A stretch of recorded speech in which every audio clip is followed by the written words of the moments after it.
बिस्मिल्लाहिर्रहमानिर्रहीम। अस्सलाम वालेकुम।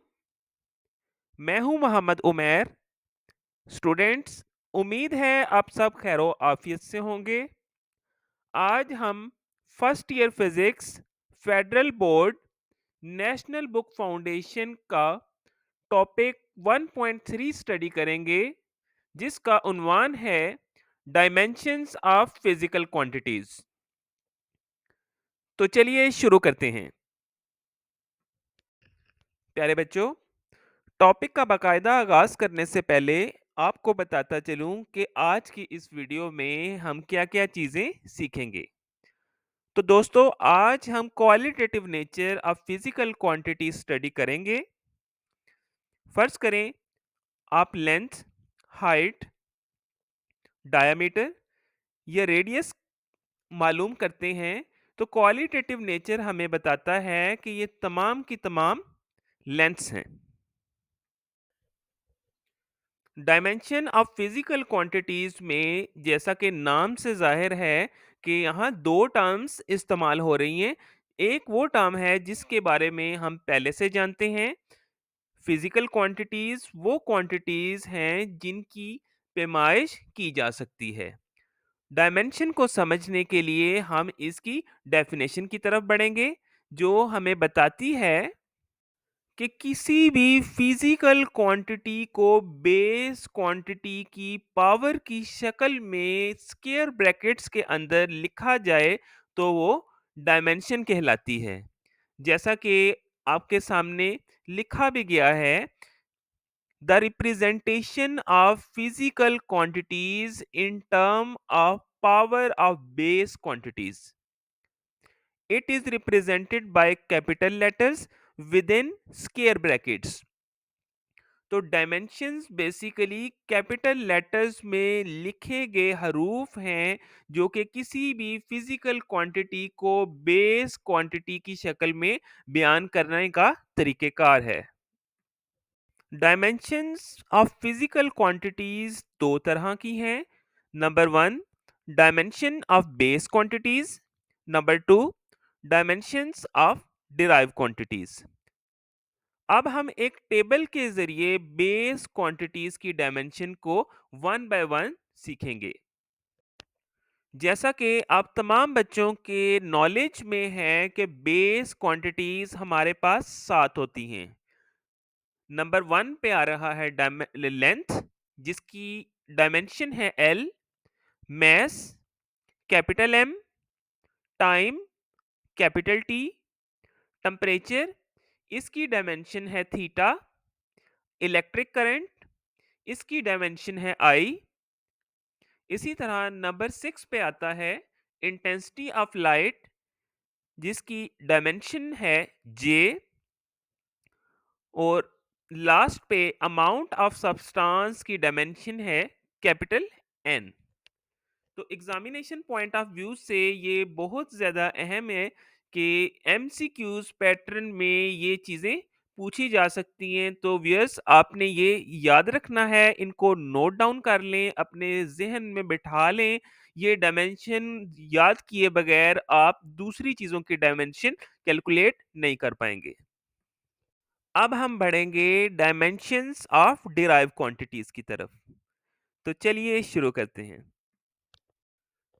तो सबसे पहले हम एरिया से स्टार्ट लेंगे, जो कि दो बेस क्वांटिटीज से मिलकर बनता है, लेंथ मल्टीप्लाई बाय विड्थ।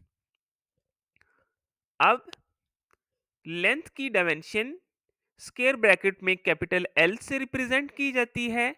इसी तरह विड्थ की डायमेंशन भी, जो कि एक्चुअल में लेंथ ही है, ये भी एल से ही जाहिर की जाती है। तो इस तरह हम डायमेंशन ऑफ एरिया निकालेंगे एल का स्क्वायर। एक और एग्जांपल की तरफ बढ़ें तो डायमेंशन ऑफ वॉल्यूम कैलकुलेट हम करेंगे कुछ इस तरह। वॉल्यूम, जो कि तीन बेस क्वांटिटीज से मिलकर बना है, length multiply by width multiply by height. तीनों की डायमेंशन सेम है एल, तो इसकी डायमेंशन हमारे पास आएगी एल की क्यूब। तो दोनों एग्जांपल्स में आप नंबर वन और नंबर टू में देख सकते हैं कि बेस क्वांटिटी की डायमेंशन की पावर में लिखने के तरीकेकार को क्या बोलते हैं, डायमेंशनल एनालिसिस। इसी तरह हम एक्सेलरेशन की डायमेंशन की तरफ बढ़ेंगे, जो कि है, इसका फार्मूला है वी आर टी। तो वेलोसिटी जो कि खुद एक डिराइव क्वांटिटी है, इसको आपने बेस क्वांटिटी की शक्ल में लिखना है।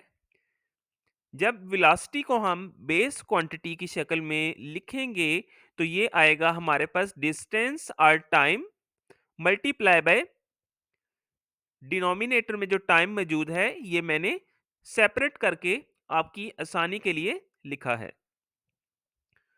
तो डिस्टेंस की डायमेंशन हमारे पास लेंथ में लेते हैं, तो ये हमारे पास आ जाएगी कैपिटल एल। इसी तरह ही डिनोमिनेटर में टी मल्टीप्लाई बाय टी है, जिसकी डायमेंशन है कैपिटल टी। तो ये जब ऊपर आएगा तो ये पावर्स माइनस में हो जाएंगी। तो इस तरह एक्सेलरेशन की हमारे पास डायमेंशन बनेगी एल टी माइनस टू। अब हम उन टेक्निकल टर्म्स को डिस्कस करेंगे जिसका वास्ता आपको डायमेंशनल एनालिसिस के दरमियान आपके साथ रहेगा। तो नंबर वन पे आ रहा है हमारे पास डायमेंशनल वेरिएबल। वो तमाम फिजिकल क्वांटिटीज जिनका मैग्नीट्यूड वेरी होता है उनको हम बोलते हैं डायमेंशनल वेरिएबल। जैसे फोर्स होगी, ये किसी सिचुएशन में 2 न्यूटन हो सकती है, 3 न्यूटन हो सकती है, 5 न्यूटन हो सकती है। तो भाई इसकी वैल्यू अगर फिक्स नहीं है तो ये डायमेंशनल वेरिएबल की टर्म में डिस्कस होगा। इसी तरह एनर्जी 5 जूल हो सकती है, 4 जूल हो सकती है। तो ये हमारे पास एक एग्जाम्पल है डायमेंशनल वेरिएबल की। इसी तरह एक और एग्जाम्पल यहाँ दी गई है एक्सेलरेशन की। नंबर टू पे हमारे पास आ रहा है डायमेंशनल कांस्टेंट। वो तमाम फिजिकल क्वांटिटीज जिनका मैग्नीट्यूड फिक्स रहता है, तब्दील नहीं होता, उसको हम बोलते हैं डायमेंशनल कांस्टेंट्स। मिसाल के तौर पे जैसे आपके पास आ गया Planck's constant, spring constant, speed of light. इनकी वैल्यूज फिक्स्ड हैं जो कि चेंजेबल नहीं हैं, इसलिए ये कहलाती हैं डायमेंशनल कांस्टेंट। तरह बेशुमार फिजिकल क्वांटिटीज ऐसी भी होती हैं जिनकी कोई डायमेंशन नहीं होती। जैसे आप देख लें प्लेन एंगल, सॉलिड एंगल। तो दोनों केसेस में हमारे पास इनकी कोई डायमेंशन नहीं है। मिसाल लेके अगर देखें तो हम मैथमेटिक्स में एक फार्मूला देखते हैं L is equal to R theta. तो यहाँ जब हम एंगल निकालते हैं थीटा, तो वो बेसिकली L लेंथ और R रेडियस का रेशो है। तो अब एक्चुअल में तो थीटा की अपनी कोई डायमेंशन नहीं है, तो यहाँ इन दोनों की डायमेंशन जो कि डायमेंशंस ऑफ लेंथ में आएंगी, ये एक दूसरे को कैंसिल करेंगी। तो ऐसी टर्म्स को, ऐसे फिजिकल क्वांटिटीज को हम बोलते हैं डायमेंशनलेस वेरिएबल्स। अब हम बढ़ेंगे डायमेंशनलेस कांस्टेंट्स पे। तो जैसा कि नाम से जाहिर है, वो तमाम कांस्टेंट्स जिनकी कोई डायमेंशन नहीं होती वो कहलाते हैं डायमेंशनलेस कांस्टेंट्स। जैसे हमारे पास रूटीन लाइफ में जितने नंबर्स हम इस्तेमाल करते हैं, प्योर नंबर्स, गिनती के जितने भी हरूफ हैं, तो ये तमाम डायमेंशनलेस कांस्टेंट्स कहलाएंगे। इसी तरह पाई हमारे पास एक ऐसा नंबर है जिसकी ना तो कोई डायमेंशन है और इसका मैग्नीट्यूड हमेशा फिक्स रहता है, कांस्टेंट रहता है। तो ये भी हमारे पास डायमेंशनलेस कांस्टेंट की कैटेगरी में आएगा। अब हम बढ़ेंगे डायमेंशनल फार्मूले की तरफ। तो किसी भी फार्मूले को जब हम डायमेंशन की शक्ल में स्क्वायर ब्रैकेट के अंदर मेंशन करेंगे तो वो कहलाएगा डायमेंशनल फार्मूला। जैसा कि लिखा भी हुआ है, the expression which shows how and which base quantities represent dimension of physical quantity. अब हम सीखेंगे डायमेंशनल इक्वेशन के बारे में।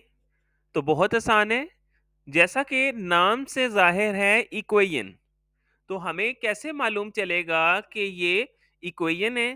तो प्यारे बच्चों, जहां भी आप इक्वल के साइन की मदद से किसी भी फार्मूले को लिखे देखें तो ये हमारे पास कहलाएगा डायमेंशनल इक्वेशन।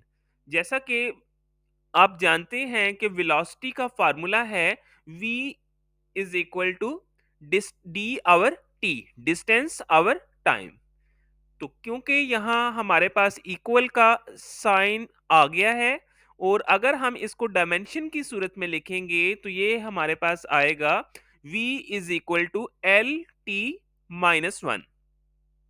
तो किसी भी फिजिकल क्वांटिटी के फार्मूला को जब इक्वेशन की शक्ल में लिखें और डायमेंशंस का इस्तेमाल करते हुए हम उसको रिप्रेजेंट करें तो ये हमारे पास कहलाता है डायमेंशनल इक्वेशन।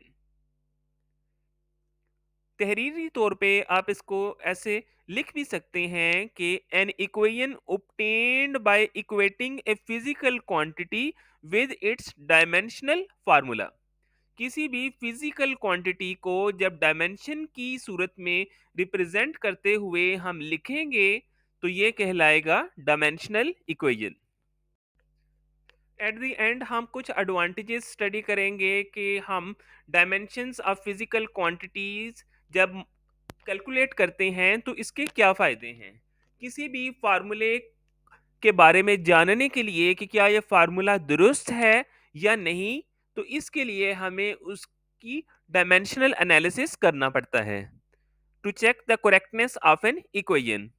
इसी तरह किसी भी फार्मूले को डिराइव करने के लिए, उसको निकालने के लिए, किसी भी शय का फार्मूला अगर आपने डिराइव करना है तो वहां भी हमारे पास डायमेंशनल एनालिसिस हमारी मदद करता है फार्मूला डिराइव करने में। इसी तरह डायमेंशनल एनालिसिस की कुछ लिमिटेशंस हैं जिसको वन बाय वन हम पढ़ेंगे। Numerical values of constants can not obtained by this method.